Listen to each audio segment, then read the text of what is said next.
उस रात रानी से झड़प के बाद रुद्र बहुत परेशान हो गया। फिर अचानक उसे समझ में आया कि इस मुश्किल का हल अगर किसी इंसान के पास है तो वो सिर्फ फादर थे। फादर उसके 2 दिन बाद ही रुद्र के शहर आ गए।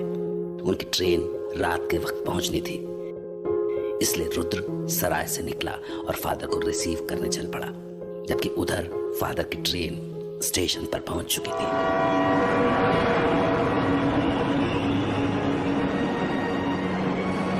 अरे अरे अरे 1 मिनट, कहाँ चले जा रहे हो? अरे ये गाड़ी आगे कहीं नहीं जाएगी मेरे भाई। अरे मुझे उतर जाने दो, हटो गेट से। रास्ता छोड़ो मेरा। ओह गॉड, क्या होगा इस देश का? खड़ी गाड़ी में भी चढ़ने के लिए ऐसी मारामारी। Father, father!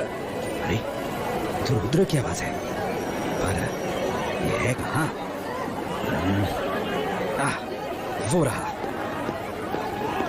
वेलकम फादर, आने के लिए थैंक्स। अरे कुली लोगे क्या भाया? हाँ, अरे नहीं नहीं, मैं ठीक हूँ।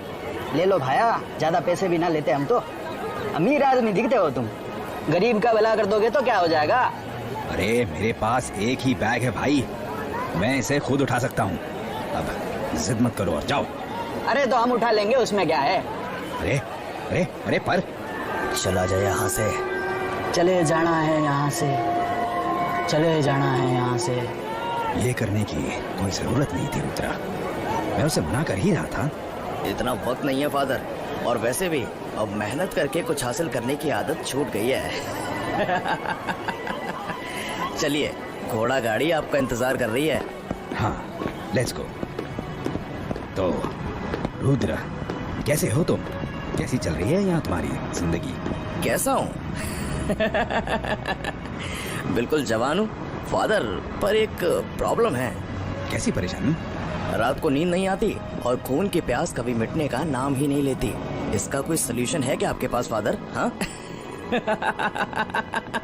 Stop joking Rudra. I am sorry father, बहुत दिनों बाद कोई जान पहचान का इंसान मिला है। आइए बैठिए। चलो भाई। तो बताओ रुद्रा, ऐसी क्या बात थी जिसके लिए तुमने मुझे मुंबई से यहाँ बुला लिया? फोन पर भी तुमने कुछ नहीं बताया। आखिर बात क्या है? फादर, किसी महफूज जगह पर चलकर बात करेंगे तो बेहतर होगा। ऐसे जाने कौन कब क्या सुन ले। अरे पर हम जा कहाँ रहे हैं? बहुत जल्द पता चलेगा। क्या पता कुछ पुरानी यादें भी लौट आए आपकी। पुरानी यादें? क्या कहना चाहते हो तुम? बस पहुंच ही गए, अपनी आंखों से देख लीजिएगा। चलिए फादर, हमारा ठिकाना आ गया।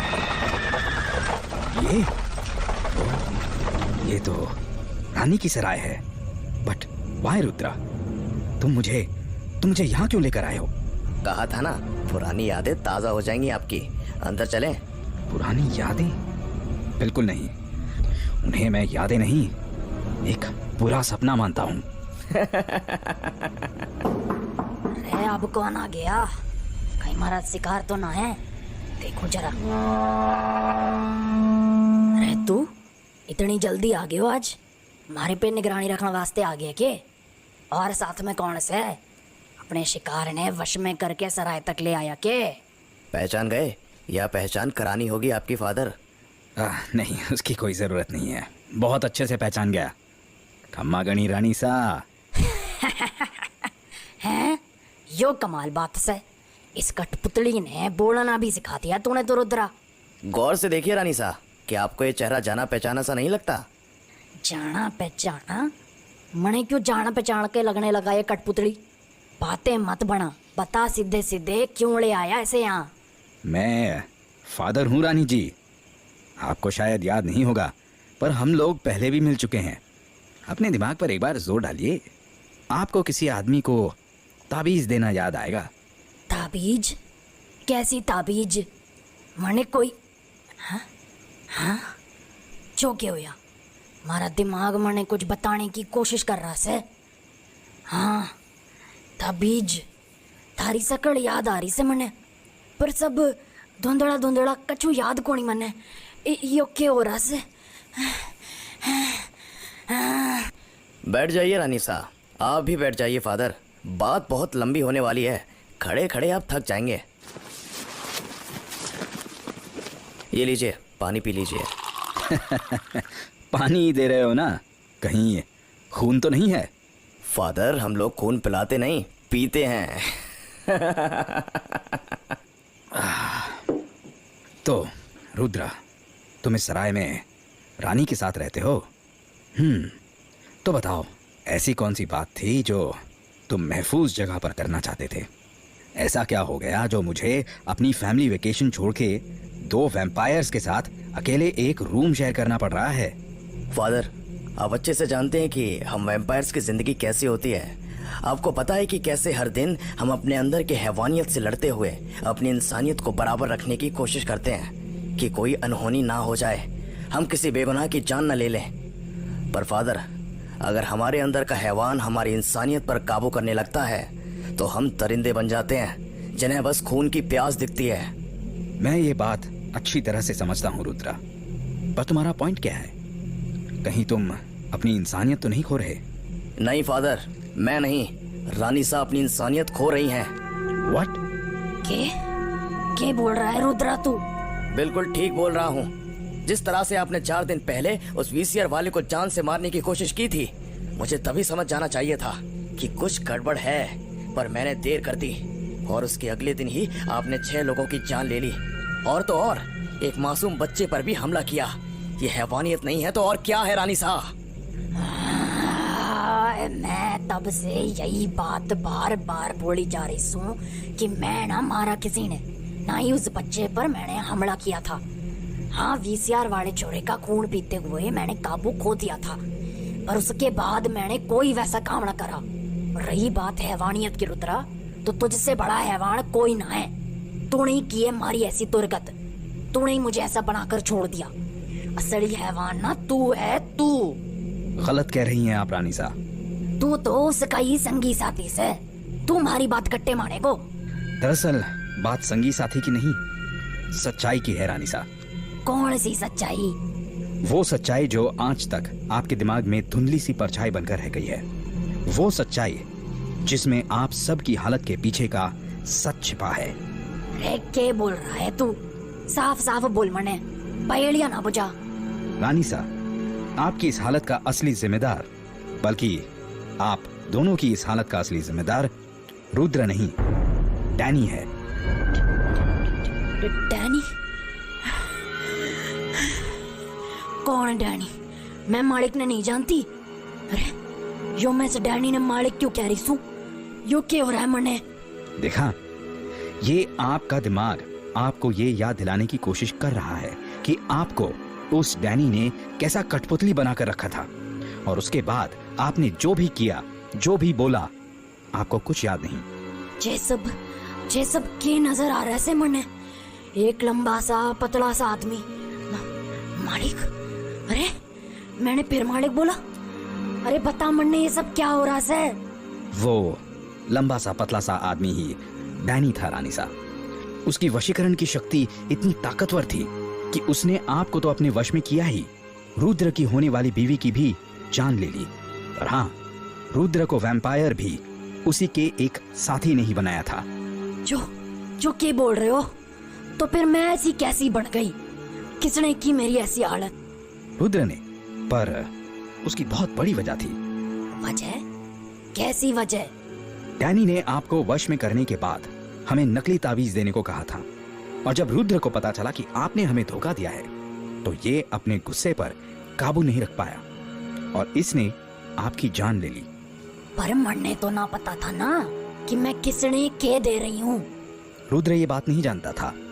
रुद्र को जब मैंने ये बात बताई तो इसे बहुत अफसोस हुआ। इसे दुख हुआ कि इसके हाथों एक मासूम का खून हो गया है, और इसीलिए इसने आपको अपना खून दिया और आप ऐसी बन गई। क्योंकि रुद्र का मानना था कि वो आपको इंसानी जिंदगी ना सही, पर जिंदगी तो दे ही सकता है। अरे मन्ने इतनी घनी बात आज तक पता न थी। रुद्रा मन्ने माफ कर देना, मैंने तने हैवान बोला, पर तूने तो। रानी सा, ये सब पुरानी बातें हैं और अभी जो आपके शरीर में हो रहा है मुश्किल वो है, आप अपनी इंसानियत से काबू खोती चली जा रही हैं। आप समझती हैं इससे क्या हो सकता है? रुद्रा मारी बात मान, मैं सच कह रही हूँ, मैंने उन लोगों ने नहीं मारा, मैंने। फिर से झूठ रानी सा, आप। रुद्रा शांत। रानी सा, आप मुझे बताइए उस रात क्या हुआ था? पर फादर। एक मिनट रुद्रा, मुझे उनकी बात सुननी है। तो सुनो, दिन ढलने के बाद जब रुद्रा शिखर पर गया तो मैंने झरोके से लोगों ने आने का इंतजार करने लगी। तभी एक बच्चा इधर सराय की ओर आया। मैंने उससे पूछा कि के काम है, कहाँ रहता है, माँ बाप कहाँ है तारे। उसने जवाब को नहीं दिया, बस अंदर आने की इजाजत मांग रहा था। मैंने सोचा बच्चा से आने देती हूँ, पर अंदर आने पर इधर उधर भाग के मारे से सवाल करने लगा कि और कौन रह वे अट्ठे। कुछ देर के बाद हमारी प्यास बढ़ने लगी, पर मैं उसका खून पीना नहीं चाह रही थी, तो मैंने उसे अपने पास बुलाया और आंखें दिखाकर चले जाने को कहा। पर तभी बड़ी अजीब चीज हुई। अजीब कैसे? उसने हमारी आंखों के जादू का कोई फर्क ही ना पड़ा, वो अट्टे ही खड़ा रहा, बिल्कुल ना हिला, जैसे वो वश में हुआ को नहीं कभी भी। मैंने 3 बारी वश में करने की कोशिश करी, तीनों बार उसे कुछ ना हुआ। तो अंत में उसने मैंने धक्का दिया तो मैं दीवार से जा टकराई। मैंने को समझ आ गया कि हमारी प्यास बढ़ गई से, और कमजोरी के कारण एक बच्चे ने मुझे दीवार तक उठाकर फेंक दिया। तो मैंने उसने डराने का सोचा, फिर रुद्रा आ गया। और अगर यही सच है तो बाहर की 6 लाशों का क्या सच है रानी सा, वो भी तो बताओ। साची मने पता ना से रुद्रा। रुद्र, मुझे लगता है जैसे इस बच्चे की हरकतें थी, हमें उस पर नजर रखनी चाहिए। हरकतें? कैसी हरकतें? मेले में घूमने की, इधर उधर भागने की, मौत से डर जाने की? रुद्रा, मैं मजाक नहीं कर रहा। तुमने शायद ध्यान नहीं दिया, पर उस बच्चे ने पहले सराय के अंदर आने की इजाजत मांगी। उसके बाद उसने रानी से तुम्हारे बारे में पूछा, और सबसे बड़ी बात कि वो रानी के वशीकरण से वश में नहीं आया। इसका मतलब तुम समझ रहे हो ना रुद्रा? फादर, कहीं आपका मतलब ये तो नहीं कि? मुझे लगता है हमें उस बच्चे पर कड़ी नजर रखनी पड़ेगी।